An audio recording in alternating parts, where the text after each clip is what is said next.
Bismillahirrahmanirrahim. Assalamualaikum warahmatullahi wabarakatuh.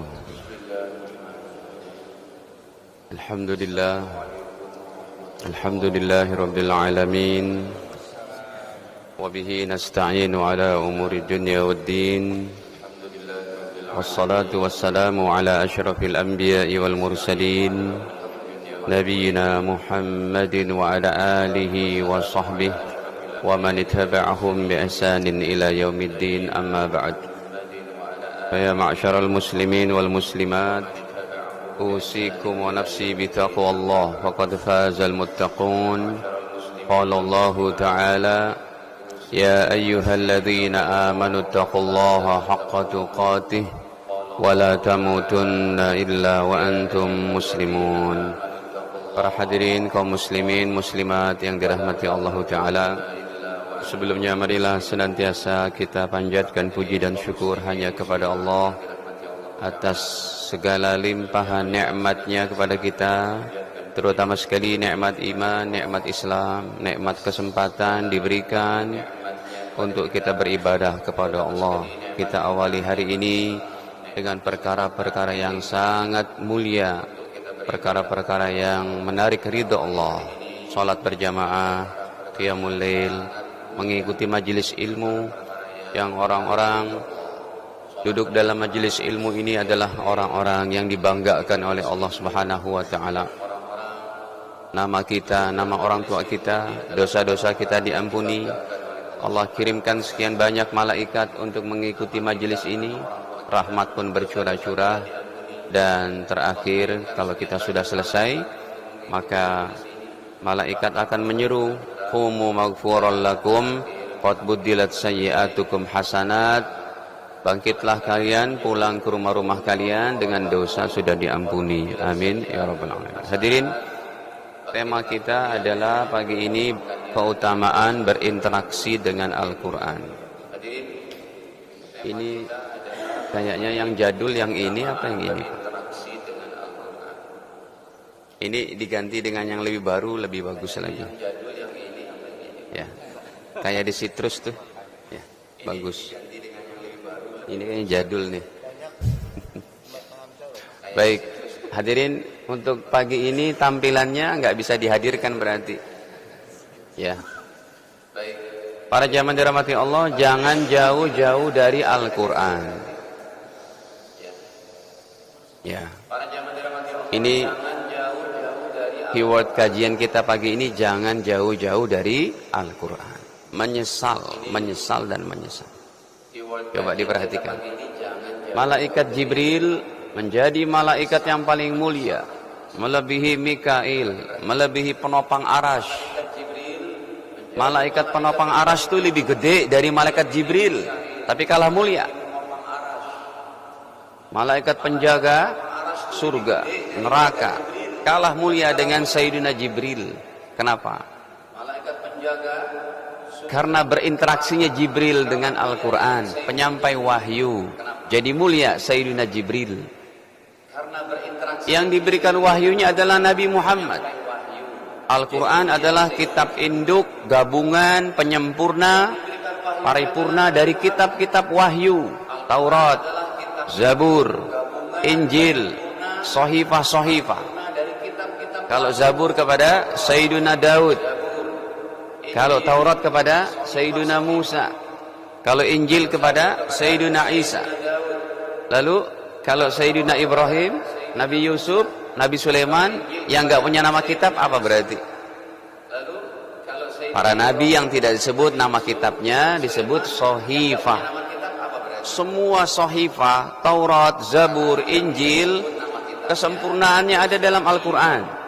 Al-Quran diberikan kepada Nabi Muhammad. Karena interaksi dengan Al-Quran, jadilah Nabi Muhammad Nabi terbaik. Ketiga, Al-Quran diturunkan untuk umat ini. Jadilah umat ini juga umat terbaik. Keempat, Al-Quran diturunkan di bulan suci Ramadan. Jadilah bulan suci Ramadan bulan terbaik. Kelima, Al-Quran diturunkan sekaligus dari Lauhil Mahfuz ke Baitul Izzah di malam Lailatul Qadar.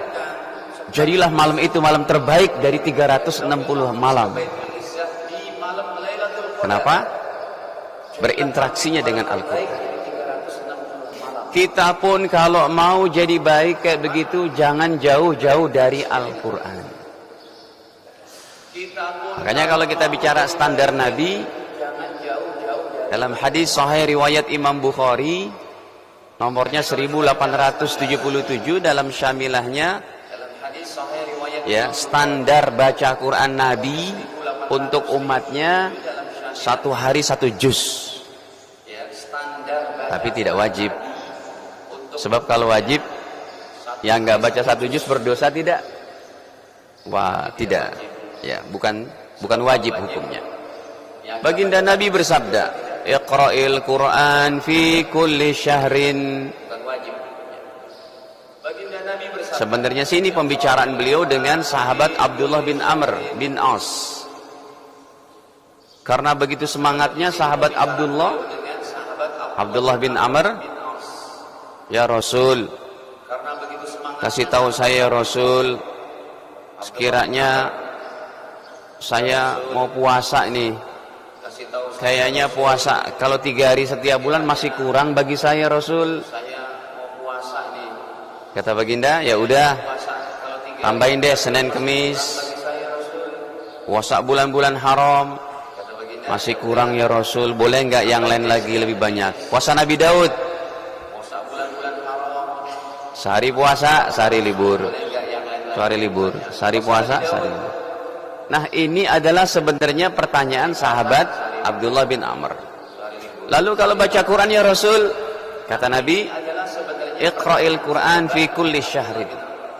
Khatamkan Al-Quran dalam 1 bulan, sehari 1 juz. Tapi ini sahabat semangat banget ingin berinteraksi dengan Al-Quran. Maka beliau katakan, ya Rasul, bisa nggak saya lebih cepat dari itu? Kalau saya khatam sebulan sekali kayaknya terlalu lama ya Rasul. Bisa nggak saya lebih cepat dari itu? Kata Nabi, ya udah, seminggu deh. Bahkan setelah Nabi katakan seminggu, sepekan, kalau khatam sepekan pun berarti sahabat Abdullah bin Amr ini baca 1 hari 5 juz. Beliau masih kurang juga tuh Pak. Bisa nggak ya Rasul, saya lebih cepat dari itu? Diizinkan ya Rasul. Kata baginda Rasul, wahai Abdullah bin Amr, silakan kamu khatamkan Al-Quran setiap 3 hari. Sehari 10 juz. Beliau ini ada kerjaan, ada kesibukan, ada anak istri. Tapi Masya Allah cintanya kepada Al-Quran. Sehari 10 juz, 3 hari khatam, 3 hari khatam. Tapi Masya Allah cintanya kepada Al-Quran. Sehari 10 juz. Nah, kalau kita gimana? Kalau kita standar sunnahnya, paling tidak sehari 1 juz. Ustadz, 1 juz itu berat Ustadz. 2/3 juz. 1 juz berarti 10 lembar. Ya, kalau setengahnya berarti 5 lembar. Kalau 2/3-nya berarti ya 7,5 lembar. Tapi kalau Anda belum bisa juga, ingat para ulama katakan jangan sampai 1 hari terlewatkan tanpa baca Quran minimal 1 lembar. Itu adalah batasan yang paling minimal banget, paling pelit banget Anda berinteraksi dengan Al-Quran. Mau ke kantor nih, habis sholat subuh, baca dulu 1 lembar. Pahami artinya. Kalau tidak mengerti artinya lebih jauh, tanyakan kepada para guru. Besok pun baca lagi 1 lembar. Berarti Anda yang baca 1 lembar itu khatamnya setahun, Pak. Berarti Anda yang baca 1 lembar itu batasan minimal. Sebab hadirin, Al-Quran ini membawa kemuliaan bagi kita. Al-Quran ini bisa bicara di hadapan Allah. Para jamaah, hidup ini jangan kita sia-siakan, Pak. Kita sedang berpacu, kita sedang balapan, kita sedang saling menunggu nih kedatangan malaikat maut. Selama kita masih diberikan kehidupan oleh Allah, ya mati urusan Allah sudah. Kita nggak boleh campur tangan itu. Tetapi ikhtiar untuk mencapai kepada kesana, supaya derajat kita di akhirat makin tinggi, supaya harapan Al-Quran pasang badan untuk kita, hadirin. Al-Quran pasang badan, Pak. Bayangin kalau Anda dicegat sama 10 orang tuh, Anda sendiri, tiba-tiba ada yang bantu Anda pakai alat lengkap senjatanya, sekalipun 1 orang, takut mereka. Ada apa, Pak? Biar saya ngelayanin, Pak. Al-Quran begitu. Hadirin, saya ingetin nih, kita yang bukan ulama, paling tidak Bapak Ibu sekalian hafal juz 30, bukan 30 juz. Jangan dibalik. Nanti yang salah dengar ini sambil ngantuk-ngantuk. Waduh, Pak Ustadz bilang jamaah yang bukan ulama hafal 30 juz. Bukan, juz 30. Amma yatasaaluna 'anil naba'il 'azim wan nazi'ati gharqa wan nasyitati nashta. Apalagi abasa wa tawalla an ja'ahul a'ma, terus sampai qul a'udzu birabbin nas. Itu dihafal tolong, Pak. Sebab itu nanti yang akan menjadi teman kita di alam kubur. Mungkar nakir datang nih, hamba Allah, kamu ada dosa begini, dosa begitu. Juz 30 tampil di hadapan mungkar nakir. Kata mungkar nakir, kamu siapa? Al-Quran. Dia hafal juz 30. Kalian siapa? Mungkar nakir. Mau apa? Mau gebuk dia ini, mau pukul dia ini. Pukul saya. Oh, nggak berani kami memukul kalamullah. Apalagi orang-orang yang hafal 30 juz. Jangan jauh-jauh dari Al-Quran, hadirin. Saya tekankan nih jamaah, terserah caranya bagaimana. Anda panggil guru ngaji, di sini pun para imam hafidz Quran. Kalau bisa tuh ada sebuah usaha untuk menghafal juz 30. Ya. Ada, hadirin, di sebuah masjid para jamaah yang udah banyak pensiun, Pak. Kalau ini kan saya lihat rata-rata nggak begitu pensiun. Apalagi antum berdua nih. Paling masih 25 tahun. Udah nikah belum? Ya, lihat wajah-wajah masih produktif. Ada satu masjid, Pak. Contohnya di Pulau Mas. Masjid Babu Taubah. Orang tua udah pada pensiun. Ada yang bintang 2, jenderal, ada yang ini, ada yang profesor. Pada ngapal Quran. Sehingga kemarin Ramadan imamnya diambil dari Temboro. Ya. Dari Temboro, hafal Quran baik. Para jamaah yang udah hafal juz 30, juz 29 bisa ngikutin itu. Saya bilang Masya Allah, ini sebuah kegiatan yang sangat positif. Orang tua yang udah nggak ada kegiatan, Pak, dia menghafal Quran, nyetor sama ustadznya. Semua imamnya hafal Quran. Nah, ini juga harus nih kemajuan masjid-masjid. Imamnya sekarang tuh udah nggak model lagi, nggak hafal Quran. Nah, ini juga harus nih kemajuan masjid-masjid. Ya. Imamnya sekarang kita jauh ketinggal, Pak, sama India Pakistan. Ya, jangankan India Pakistan lah. Urbannya India Pakistan yang di London, Pak. Kita jauh ketinggal, Pak, sama di Jasburi katakan. Jangankan India Pakistan. Ya. Ada orang tua dakwah kita ketika berangkat ke sana ke London. Ini nyamuknya banyak, Pak, di Greenwich ya. Ada orang tua dakwah kita ketika berangkat ke sana ke London. Padahal 10 hari lalu saya masuk rumah sakit ini. Gara-gara kena demam berdarah. Digigit nyamuk ya, nggak tahu nyamuk mana. Udah lemes banget, udah nggak kuat apa-apa. Trombosit pun hampir 13.000, udah kritis. Tapi alhamdulillah Allah masih izinkan hidup gitu ya. Ini jangan-jangan la haula wala quwwata. Memang sakit dari Allah, tapi ikhtiarnya menghindarkannya itu wajib. Sampai mana tadi, Pak? Saya mau ngomong London. Ada orang tua dakwah kita hadirin. Dia pergi ke London.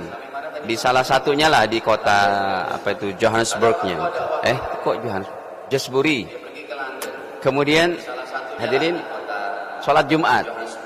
Orang tua kita ini duduk di sini sop pertama. Ada yang datang. Ini di London Pak, di Inggris. Di Inggris maksud saya. Kemudian Pak, mohon maaf, ini sop pertama, sop kedua untuk para penghafal Quran. Bapak belakang dikit. Inggris itu Pak, bukan imamnya. Sop pertama ini untuk penghafal Quran, dan itu rata-rata di India, Pakistan begitu. Sampai kami pergi ke gunung-gunung dekat Himalaya pun, masjid kecil di atas bukit, warganya paling cuma 100 kepala keluarga, semua imamnya hafal Quran. Indonesia jauh. Ya, kita bisa menyamai mereka mungkin 20 tahun ke depan. Makanya presidennya itu bukan Perdana Menteri, presidennya hafal Quran. Mr. Rafiq itu. Makanya presidennya itu bukan Perdana Menteri. Kita pemilu tahun berapa, Pak? Tiga calonnya di penghafal Quran. Harapannya begitu. Nah hadirin, makanya dalam hadis Sahih Bukhari Muslim, Nabi bersabda, khairukum man ta'allamal Qur'ana wa 'allamahu. Orang terbaik di antara kalian adalah yang belajar Quran dan mengajarkannya. Ini hadis Sahih Bukhari Muslim. Orang terbaik kata Nabi bukan yang punya ini, punya itu, pangkat jabatan gini gitu, enggak. Yang belajar Quran dan yang mengajarkan. Pak, 3 hari atau sepekan lalu kita kedatangan Imam Besar Al-Adhar, Grand Syekh Ahmad Thayyib. Dengar itu kabarnya? Beliau memberikan satu wejangan ceramah, datang ke Indonesia, ke UIN, sampai ketemu Ibu Mega juga. Ya, yang Ibu Mega bilang bahwa, Syekh gimana? Beliau bertanya, saya kan nggak pakai jilbab, dibilang nggak Islamilah gini gitu. Syekhnya tidak menjawab jilbabnya, tapi beliau menjawab, begitulah kalau amalan agama ditinggal akan terjadi, yaitu sebuah kezaliman kayak di Palestina. Jawabannya begitu. Maksudnya kamu juga amalkan agama dengan baik, kalau enggak nanti. Nah hadirin, ini yang saya sangat kagum sama Grand Syekh Al-Adhar ini, yang baru datang berapa hari lalu, ketemu Pak Quraisy Shihab, Gus Baha, Habib Jindan, ulama-ulama, guru-guru kita. Ya, kata Grand Syekh dalam satu ceramahnya, beliau katakan apa? Saya berharap setelah saya pensiun dari jabatan saya ini, saya masih bisa ngajar lekaran, duduk di tikar, mendengarkan hafalan Quran para anak-anak kita. Ngajar Quran aja udah. Setelah saya selesai daripada jabatan Grand Syekh, imam terbesar di Al-Adhar, saya cuma mau mengajar. Harapan saya di masjid saya buat TPQ, Taman Pendidikan Quran, ngajarin anak-anak hafal Quran. Grand Syekh. Bukan harapannya saya berharap ngarang kitab gini sampai sekian jilid, enggak. Harapannya cuma mau duduk di tikar, nggak usah pakai bantal, nggak usah pakai karpet, ngajar anak-anak di pelosok, ngajar anak-anak di kutab-kutab, di TPQ, kata beliau begitu. Hadirin, jangan jauh-jauh dari Al-Quran, menyesal kita. Tadi yang di alam kubur itu Al-Quran tampil, apalagi nanti di hadapan Allah Al-Quran berbicara. Hadis Hasan riwayat Imam Ahmad, baginda bersabda, inna siyama wal qur'ana yashfa'ani. Sesungguhnya puasa Ramadan dan Al-Quran akan tampil untuk membela hamba-hamba yang rajin menjalankannya. Yaqulu siyam, puasa Ramadan berkata di hadapan Allah, ya Allah, mana'tuhu ta'am, mana'tuhu syahwat. Ya Allah, gara-gara saya, hamba-Mu ini tidak makan, tidak minum, tidak menunaikan syahwatnya dengan yang halal pada siang hari, padahal boleh kalau bukan Ramadan. Ya Allah, izinkan aku membela dia ya Allah. Hamba-Mu emang manusia biasa, punya dosa ya Allah, tapi izinkan aku membela dia, pasang badan untuk dia ya Allah. Tampil yang kedua Al-Quran. Ya Allah, gara-gara saya dia terus baca aku, matanya capek ya Allah gara-gara baca aku, siang malam dia baca aku ya Allah, dia berinteraksi kepada aku ya Allah, istirahatnya kurang ya Allah, habis tahajud dia baca aku, sebelum beristighfar dia baca aku. Ya Allah, izinkan aku menolong hamba-Mu. Kata Allah, wahai puasa, wahai Al-Quran, silakan kamu bela hamba-Ku yang rajin berinteraksi dengan Anda berdua. Jadi hadirin para jamaah yang dirahmati Allah, ini Masya Allah ya, kalau kita nggak bersegera dari sekarang, makanya tuh dalam satu keluarga, Ustadz kami anak 5, anak 4, saya ingetin nih Pak, ya ini masih yang anaknya masih bisa diarahkan gitu ya, bukan sudah besar-besar. Hadirin, kata Syekh Al-Habib Umar bin Hafiz sebagai wali kutubnya zaman sekarang, orang paling soleh dan paling alimnya lah. Insya Allah beliau akan datang bulan Agustus ataupun nanti pada musim maulid lah. Ya, kan selalu ke Indonesia itu. Hadirin jangan terkecoh ya Pak dengan apa yang terjadi viral di medsos tentang nasab Ba'alawi. Ada seorang anak muda ustadz dari Banten yang bilang nasab Ba'alawi gugur, sampai di Facebook, di internet, di media sosial udah perkataannya jauh daripada adab kepada para ulama. Naudzubillah. Sampai guru mulia Habib Umar dibilang ditulis dajjal dan macam-macamnya Pak. Ini Masya Allah sangat menyedihkan dosanya ini. Makanya betul dalam hadis Sahih Bukhari, at-ta'an fin nasab, siapa yang melecehkan nasab ini bisa sampai kepada kekufuran. Buktinya apa? Orang-orang awam sudah menyerang para ulama. Kurang soleh apa Imam Haddad, kurang apa daripada kesolehan Habib Muhdhar yang makamnya ada di Sewun, di mana? Di Yaman sana. Kurang apa daripada ulama-ulama kita, Habib Soleh Tanggul, Habib Ali Kuitang dan macam-macamnya. Sampai orang awam yang baca Quran pun gak bisa menghina mereka. Innalillah. Jangan hadirin. Baik, kata Syekh Habib Umar bin Hafiz, beliau katakan bahwa yang akan kita banggakan di hadapan Allah, anak kita yang hafal Quran. Maka paling tidak salah satu dari keturunan kita ada yang hafal Quran. Sebagai kebanggaan Pak, ini kebanggaan bukan di hadapan presiden, bukan di hadapan gubernur, menteri, wali kota, camat Pak. Ini di hadapan yang memiliki presiden-presiden, yang memiliki raja-raja. Dalam perkataan lain, Syekh Habib Umar bin Hafiz hafizahullah, beliau katakan bahwa dalam perkataan yang lain itu, apa yang akan kita jawab kepada Allah ketika Allah bertanya, anakmu lulusan apa? Kedokteran. Anakmu yang satu teknik, anakmu yang satu pertanian, anakmu yang satu bisnis berdagang, anakmu yang satu sebagai pegawai. Lalu nggak ada yang khusus belajar Al-Quran? Kata Allah. Begitu perkataan Sayyidil Habib Umar bin Hafiz. Apa yang mau kita banggakan? Kalau anak-anak sudah besar, cucu Pak, wakafkan satu, diarahkan untuk Al-Quranul Karim. Inilah semangat saudara kita, guru-guru kita di India, Pakistan.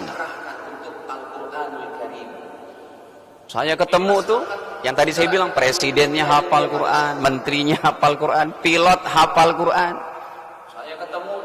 Bahkan ada seorang dokter Pak di Karachi, ini dokter seorang Pakistan yang mendirikan pesantren hafal Quran pertama kali di Melbourne, Australia. Namanya Dr. Amjad. Dan beliau sudah selesai belajar kedokteran, dirikan rumah sakit. Tapi setelah itu beliau Allah kasih hidayah. Beliau sadar, ya Allah, saya tempuh pendidikan kedokteran sampai bulu saya rambut saya beruban. Sementara Al-Quran, akhirnya dia belajar Quran, hafal Quran 30 juz. Ya. Nah, hadirin para jamaah dirahmati Allah, Al-Quran ini tidak seperti bahasa Arab yang lain. Dia ada cara mainnya itu. Makanya Bapak Ibu sekalian harus belajar tajwid. Siapa di sini guru tajwid? Mohon maaf nih, kita kan kalau lagi dakwah tuh kadang ke pedalaman. Ya. Dari tahun berapa kita? Dari tahun 88 kita udah ke pedalaman Garut. Ya, kita ke Kalimantan, ke Purwokerto, ke macam-macam. Ada hadirin di satu kampung pedalaman banget yang bahasa Jawa nih, mohon maaf, yang bahasa Jawa. Pas kita sholat, imamnya bacaannya Alhamdulillahi Rabbil Alamin. Ya udah, kita ikutin aja dulu. Mau gimana lagi sholat? Dan semua itu Pak Yainya gitu. Ya udah, kita ikutin aja dulu. Mau gimana lagi sholat? Setelah selesai sholat, saya ulang sholatnya tapi diem-diem supaya warga nggak ngelihat. Nanti heboh kan kalau ngelihat. Cuma kalau memang kategorinya di kampung itu cuma yang bisa kayak begitu, ya dimaaf. Nanti heboh kan. Dulu Pak, dulu. 20 tahun lalu. Di kampung itu cuma yang bisa kayak begitu, ya dimaaf. 20 tahun ke sana. Dulu Pak, dulu. Nah, itu kalau ada imam di tengah kotak kayak kita begini, imamnya masih alhamdulillah. Itu do itu berarti di sini pakai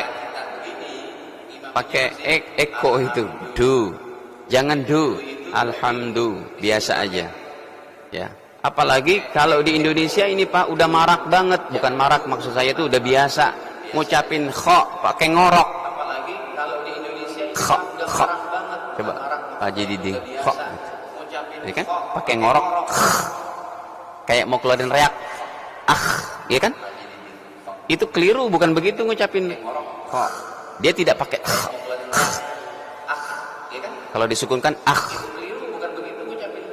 ya kayak ulaika ashabun nari hum fiha khalidun, bukan tapi kho, nggak pakai kho, di atas lagi dikit. Tapi kho, nggak pakai hum fiha kho, bukan kho. Hum fiha khalidun, bukan khalidun. Ada satu imam membaca Al-Ikhlas. Wah, ini surat sangat favorit.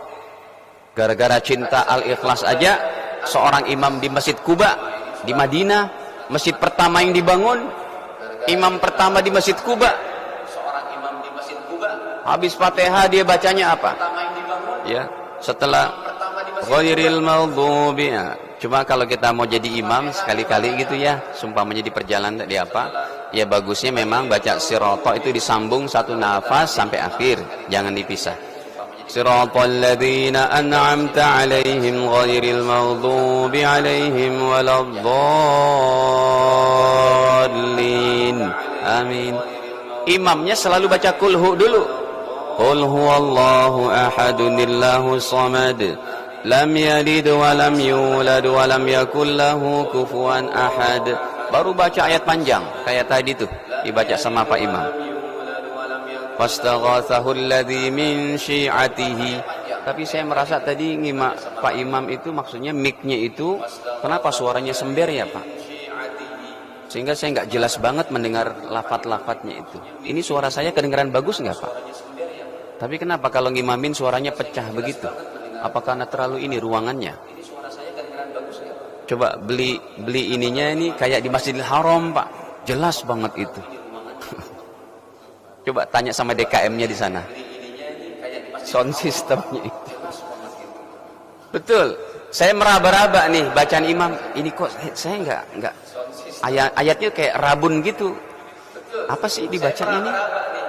Bukan imamnya salah, bukan. Maksudnya mic-nya itu, suaranya. Akhirnya bisa ngeraba juga. Oh, surat Al-Qasas. Ya. Ayat ke-15an tadi dibaca. Fastaghathahu alladhi min syi'atihi 'ala alladhina min aduwih. Fawakazahu Musa faqadha alaih. Nah, hadirin, ini imam pokoknya setelah dia baca Fatihah selalu kulhu, baca surat baru surat yang lain. Ya, waladhdallin amin. Kulhu baru yang lain. Mau yang lainnya surat panjang, mau surat pendek, pokoknya setelah Fatihah adalah kulhu. Diprotes sama warga Masjid Kuba. Pak Imam, ini nggak ada contoh Nabi nih. Nih bagi orang-orang yang beramal selalu ada contoh Nabi. Nggak ada contoh Nabi nggak boleh. Siapa bilang? Kata warga Kuba, kamu ngimamin gimana sih? Kulhu terus. Udah kulhu baca ayat yang lain. Kalau mau pilih dong. Kulhu udah ruku. Ataupun tinggalkan kulhu baca yang lain.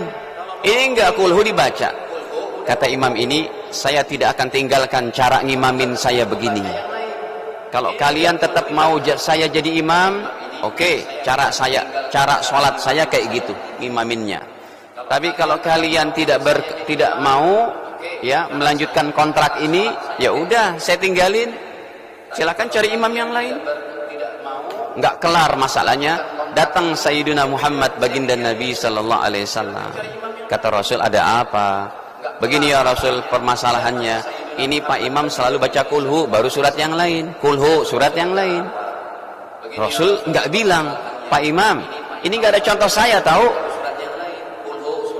Demi Allah, hadis riwayat Imam Bukhari nomor 741. Ini sih rusak gara-garanya nih.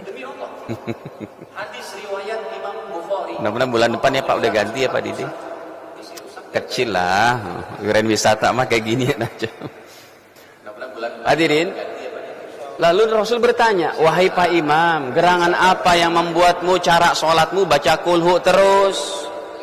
Rasul nggak bilang ini nggak ada contoh saya, enggak. Padahal emang nggak ada hadisnya. Kata Pak Imam, ya Rasul, inni uhibbuha. Saya cinta mati kepada surat Al-Ikhlas. Kaget Rasul dengan kayak begitu. Kata baginda, oh, disambung, wahyu turun tuh. Langsung Nabi kelak beritakan tentang kabar orang ini. Kata Rasul, wahai Bapak Imam, hubbuka iyyaha, cintamu kepada Al-Ikhlas, adkhalakal jannah, memasukkan kamu ke dalam surga. Enggak ada contoh Nabi bisa masuk surga. Memasukkan kamu ke dalam surga. Enggak ada contoh Nabi bisa masuk surga. Pokoknya hadirin para jemaah dirahmati Allah, jangan kurang-kurang baca Quran setiap harinya, jangan jauh-jauh. Kalau Anda baca hadis, baca bahasa Arab, enggak ngerti artinya, maka kalau Al-Quran kita nggak ngerti arti, tetap dikasih pahala 10, nggak tanggung-tanggung itu. Ya, kita pun, kami pun sampai sekarang masih belajar tajwid Pak, sama guru-guru internasional dengan cara online, ngikutin apanya websitenya ininya. Kita gali lagi, kita belajar lagi. Ya, makanya setelah saya mendengar Imam Besar Al-Azhar yang tadi saya sebutkan, ya Allah, itu seorang imam besar aja persis tuh Pak, seperti di pesantren saya itu kan, ustaz-ustaz yang ngajar itu ngajar hafalan Quran, dia dengerin. Saya bilang, Masya Allah, ini cita-cita imam besar Al-Azhar, bayangin.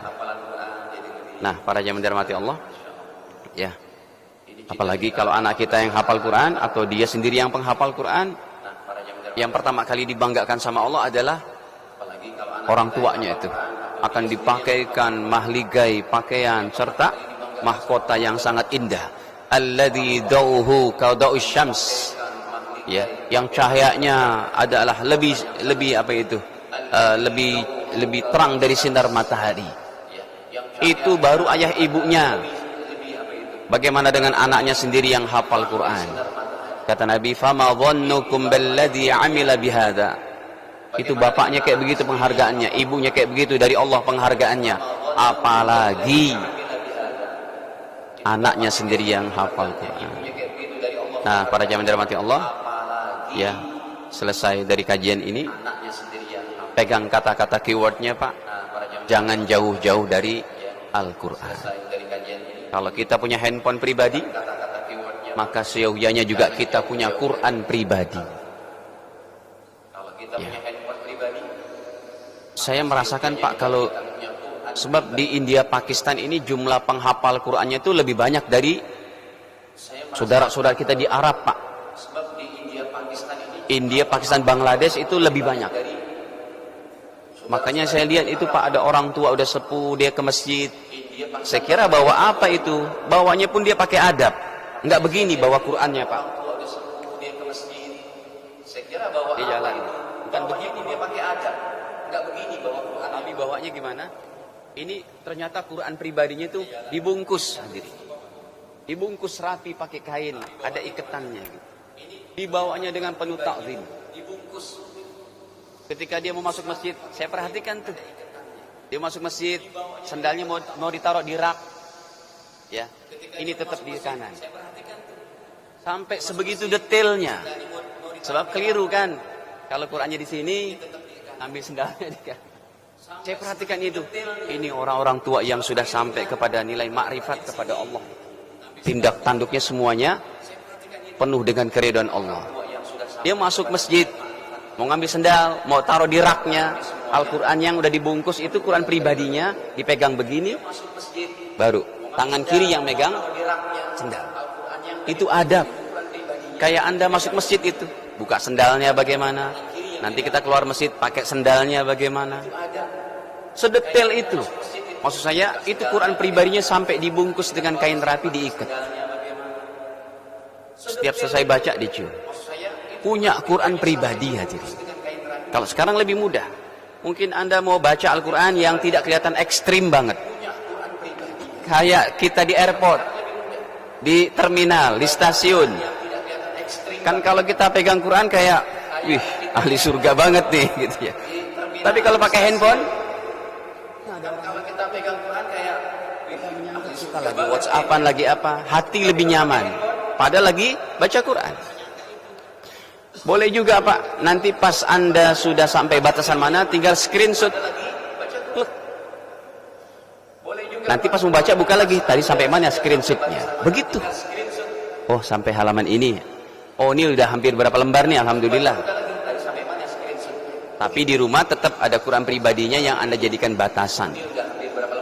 Itu saja hadirin, semoga ya ini bermanfaat untuk kehidupan dunia akhirat kita. Jangan jauh-jauh dari Al-Quran. Ada yang mau ditanyakan sebelum kita akhiri? Sudah isyraq belum? Setahu saya isyraq masih lama ya Pak. Ada yang mau ditanyakan sebelum kita akhiri? 10. Setahu saya isyraq masih lama ya. Silakan. Pertanyaan bebas Pak, silakan. Izin bertanya Ustaz. Assalamualaikum warahmatullahi wabarakatuh. Waalaikumsalam. Yang pertama, apakah ahli Quran itu khusus hanya orang yang hafiz Quran 30 juz atau yang juz 30 atau yang sering baca tiap hari atau yang belajar cara membaca dan menerjemahkannya? Pertanyaan awalnya apa? Apakah ahli Quran itu khusus hanya orang yang hafiz Quran 30 juz atau juz 30 atau yang sering baca tiap hari atau yang belajar cara membaca dan menerjemahkannya? Secara umumnya hadis ini untuk para penghafal Quran. Ahli Quran adalah orang yang dia menghafal Quran seumur hidup dan dia bisa jaga sampai mati. Tetapi ada juga sebagian ulama yang menyatakan ahli Quran sekalipun dia tidak hafiz, dia tidak hafal, tapi dia rajin tetap baca, istiqomah terus sampai matinya. Itu juga dalam kategori. Itu dikatakan oleh Syekh Mula Ali Qori. Ya, beliau katakan pendapatnya seperti itu. Tapi mutlaknya adalah ahli Quran, para penghafal Quran. Terus yang kedua, apakah pahalanya sama baca Al-Quran langsung dengan di handphone? Gitu, Ustaz. Sama pahalanya. Satu huruf 10 pahala. Yang berbeda adabnya. Adabnya kalau dengan mushaf kita harus ada wudu. Tapi kalau dengan ini lebih fleksibel, tidak mesti berwudu, karena Qurannya Quran digital. Hanya saja ada yang bilang, Ustadz, ini kan udah ada Quran digitalnya tuh, berarti nggak boleh dimasukin ke WC. Lah gimana? iPhone Pro Max Anda terbaru, masa mau ditaruh luar WC di terminal? Ya, Pro Max iPhone sekarang berapa sih Pak? 16, maksudnya 16 kali nyicil gitu. Jadi gitu jawabannya. Kalau dia dengan Al-Quran adabnya saja, pahala sama. Ya, adabnya berbeda. Bagaimana jawabannya itu? Ada orang bilang, ini kan udah di-download nih, ada Al-Quran digitalnya. Nih contohnya saya tampilkan tuh. Ini kan nggak bakal hilang. Nah, yang tidak boleh dibawa ke WC kalau tampilannya begini. Kalau udah dipindah lagi ke cover awal kayak begitu, apalagi itu udah cover awal kita matiin gitu, boleh. Lalu ada yang menolak juga. Kalau menurut saya, kata Ustadz, itu nggak boleh. Ya udah, kita kasih logikanya begini. Ustadz, Anda hafal Quran? Iya. Berarti Anda seumur hidup nggak boleh masuk toilet. Betul nggak? Karena Al-Quran ada di hati Anda. Yang nggak boleh itu pas di toilet Anda melantunkan Al-Quran, diganti dulu covernya seperti ini. Dia sempat, oh iya. Jadi jangan saklak-saklak lah kepada ini, kemudahan itu. Tapi tetap yang nggak boleh ketika apa? Ketika tampilannya masih begini masuk WC. Tapi tetap yang nggak boleh. Ganti dulu. Dah, apalagi silakan. Ya, Ustaz. Assalamualaikum warahmatullahi wabarakatuh. Waalaikumsalam. Pak Ustaz, kita kan kadang lebih banyak lebih banyak ngaji baca Al-Quran itu di masjid daripada di rumah. Fadilahnya mana sih Pak Ustaz? Lebih bagusan kita ngaji di masjid atau di rumah? Ngaji di masjid atau di rumah? Pastinya adalah di rumah. Di masjid paling untuk tambahan-tambahan ketika Anda menunggu waktu sholat. Menunggu waktu sholat, nambah. Tapi kalau khususnya itu di rumah. Sama seperti apa? Sholat sunnah. Sholat sunnah itu bagusnya di rumah. Tujuannya apa? Kan rumah Anda ini bagus-bagus Pak. Di dalamnya nggak ada sholat tahajud, nggak ada sholat sunnah, nggak ada sholat duha di rumah, nggak ada baca Quran. Rumah Anda yang bagus itu Pak, di hadapan penduduk langit gelap. Ternyata di kampung sana Pak, ada rumahnya reot biasa. Wah, tahajudnya kenceng, baca Qurannya di rumah ada. Di hadapan Allah bercahaya. Apalagi kalau rumah-rumah di Greenwich, tahajudnya kenceng, Qurannya kenceng. Udah cakep zohir, cakep juga dipandang sama penduduk langit. Penduduk langit itu maksudnya para malaikat. Gitu. Jadi porsinya jangan banyak ini masjid. Masjid ini adalah terutamanya sholat wajib, ngaji kayak begini. Tapi amalan pribadi bagus di rumah. Makanya Nabi marah tuh sama orang-orang yang nggak membiasakan sholat sunnah di masjid. Sholat sunnah di rumah. Sampai ada hadisnya. Inna afdalas sholatal mar'i, kata Nabi, sesungguhnya sholat seorang hamba yang paling afdal fi baitihi, yaitu di rumah, kecuali sholat wajib. Makanya bagus banget nih kalau jamaah habis sholat zuhur dia cuma zikir, doa, pulang. Enggak sholat sunnah di sini, kerjakan 4 rakaat ba'da zuhur di rumah, itu keren. Tapi kalau khawatir sampai rumah langsung istrinya dia makan ini itu, banyak anak-anak lupa, udah deh tuntasin di sini deh. Antum belum levelnya itu berarti. Khawatir nggak menjaga ba'diyah qobliyah nantinya, karena jaraknya kan jauh-jauh itu. Ya udah sholat sunnahnya yang lain aja, sholat syukur wudhu di rumah. Takutnya kalau qobliyah ba'diyah ditunda sampai rumah ada tetangga lah gini lah gitu lah, ngobrol, nggak jadi terlalaikan juga sholat qobliyah ba'diyah, sayang juga itu. Jadi jawabannya baca Quran terbaik di rumah. Di masjid selingan aja tambahan. Ada lagi? Ya, ini. Udah gitu aja saya dengar.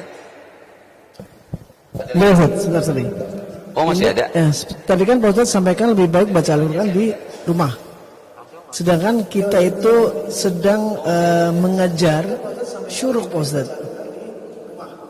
Lebih menurut Pak Ustaz nih ya, lebih baik kita melaksanakan syuruk di rumah, di masjid, atau kita membaca Al-Quran di rumah. Ustaz. Oh ya, kalau memang mau begitu nggak apa-apa juga. Kalau emang mau dibiasakan ngejar isyrok, ya kita isi tuh ya dengan perkara-perkara kayak baca Quran, istighfar, sholawat. Ya, ini maksudnya di luar daripada konteks menunggu sholat isyrok. Kan kalau sholat isyrok kita boleh isi dengan apa saja, dengan baca Quran, dengan zikir. Pokoknya porsinya tetap harus ada di rumah, baca Quran. Itulah yang nanti setan pak kabur. Kenapa di rumah orang Islam ada jin, kadang ada hantu?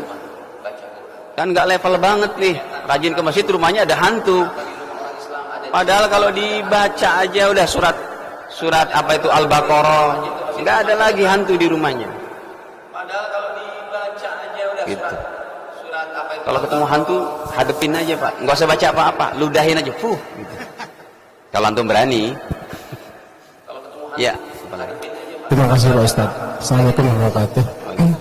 Dari saya mau bertanya mungkin dari strategi ya, bagaimana strategi atau cara bisa menghafal Al-Quran 30 juz, karena usia kita ini udah 50 tahun ke atas. Caranya, sebentar, cara yang paling gampang kalau antum nanyanya mau hafal 30 juz, mondok. Caranya, sebentar, cara yang paling gampang kalau tidak, ya itu kerja keras yang sangat hebat ya. Kalau tidak, caranya adalah sehari satu halaman dulu antum hafal. Itu harus lancarnya seperti Al-Fatihah. Kalau lancarnya belum seperti Al-Fatihah, jangan pindah ke halaman selanjutnya. Jadi cara ngetesnya gimana? Antum sambil beraktivitas, ngangkat ember, ngangkat ini, ngangkat barbel di rumah, sambil baca tuh Yasin wal Qur'anil Hakim. Kalau udah lancar kayak gitu, boleh beranjak kepada halaman selanjutnya. Terus yang lain, itu aja. Ya, yang paling gampang kalau emang nggak bisa begitu. Jadi hadirin, yang tadi saya ceritakan, ya yang paling gampang. Ya. Kalau emang nggak bisa begitu. Jadi hadirin, Pak, sebentar. Yang tadi saya ceritakan, seorang dokter di Pakistan yang hafal Quran, dia mondok. Mondok sama kita di tempat kita, di kampus kita. Caranya gimana? Itu kan dia punya rumah sakit dia bebas. Akhirnya dia datang daftar ke jamiah kita, ke kampus kita yang kita belajar, ya. Kemudian dia dari jam 9 sampai zuhur ngapal Quran. Setelah sholat zuhur dia balik ke rumah sakitnya. Begitu setiap hari, makanya hafal 30 juz. Jadi mondoknya itu enggak mesti kayak anak-anak kita mondok.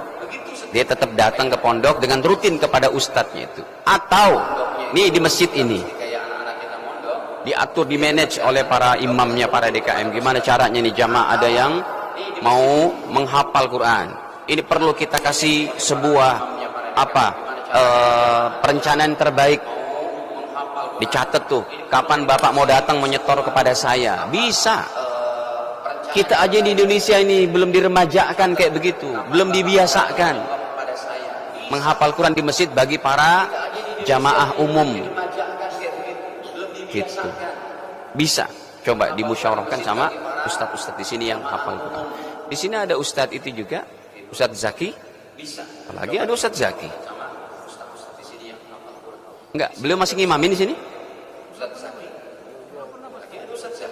Nah, itu di ini lagi, disemangatin lagi. Itu beliau hafalan Qurannya terbaik. Ya. Kalau Ustadz Nur Rahim imamin nggak di sini? Ustadz Nur Rahim enggak. Baik, cukup ya, sudah isyraq. Oh iya. Ustadz Nur Rahim. Baik, cukup ya, sudah isyraq. Oh iya.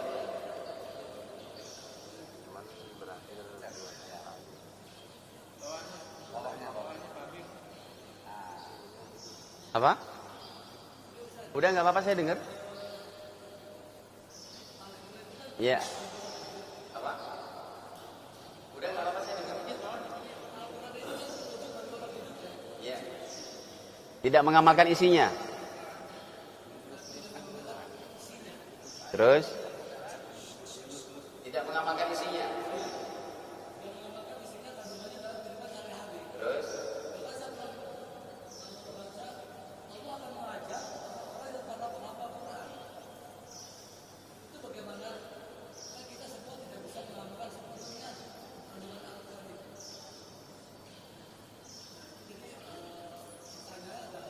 Ya, yang orang yang tidak bisa mengamalkan Al-Quran, ini tidak bisa mengamalkan dari sisi apa secara terperinci.